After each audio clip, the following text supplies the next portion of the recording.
Welcome to part 2 of Deadpool kills the Marvel universe.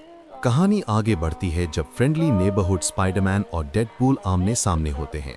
Spiderman Deadpool को मारता है और गुस्से में कहता है, पहले मुझे तुम फनी लगते थे पर अब तुम सिर्फ अनोइंग हो। डेडपूल स्पाइडी को बातों में उलझाता है और कहता है, मैं तुम्हें अपनी तलवार से नहीं काटूंगा, और अचानक सीधा उसके सिर में पॉइंट ब्लैंक गोली मार देता है।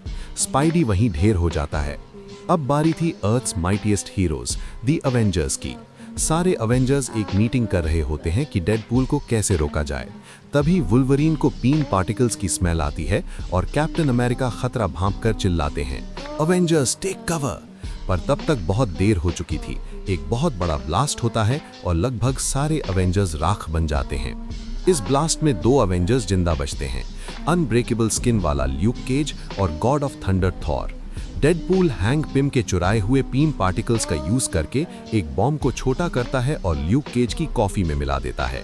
कॉफी पीते ही ल्यूक केज के अंदर ब्लास्ट होता है और उसका काम तमाम।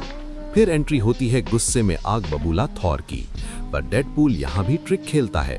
जब थॉर अपना हथौड़ा यानी म्योल्निर फेंक कर वापस बुलाता है तो डेडपूल पीन पार्टिकल्स का यूज करके म्योल्निर को इतना बड़ा कर देता है कि थॉर उसी के नीचे दबकर मारा जाता है।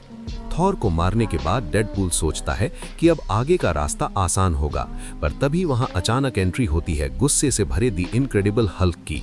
हल्क चिल्लाता है, तुमने हल्क के दोस्तों को चोट पहुंचाई है, और वो डेडपूल को पकड़कर बेदर्दी से फाड़ देता है। हल्क सोचता है कि डेडपूल मर गया और वो थककर एक गुफा में सो जाता है, जिससे वो वापस ब्रूस बैनर बन जाता है। पर डेडपूल का तगड़ा हीलिंग फैक्टर उसे वापस जिंदा कर देता है। डेडपूल चुपके से सोते हुए ब्रूस बैनर के पास पहुंचता है और ताना मारते हुए कहता है, मुझे फाड़कर तुम्हें आराम से सोना नहीं चाहिए था, और सोते हुए बैनर का काम तमाम कर देता है। अवेंजर्स और स्पाइडरमैन को खत्म करने के बाद अब बारी थी उनकी जो डेडपूल की तरह खुद को हील कर सकते हैं, यानी दी एक्स-मैन। देखिए पार्ट 3 में।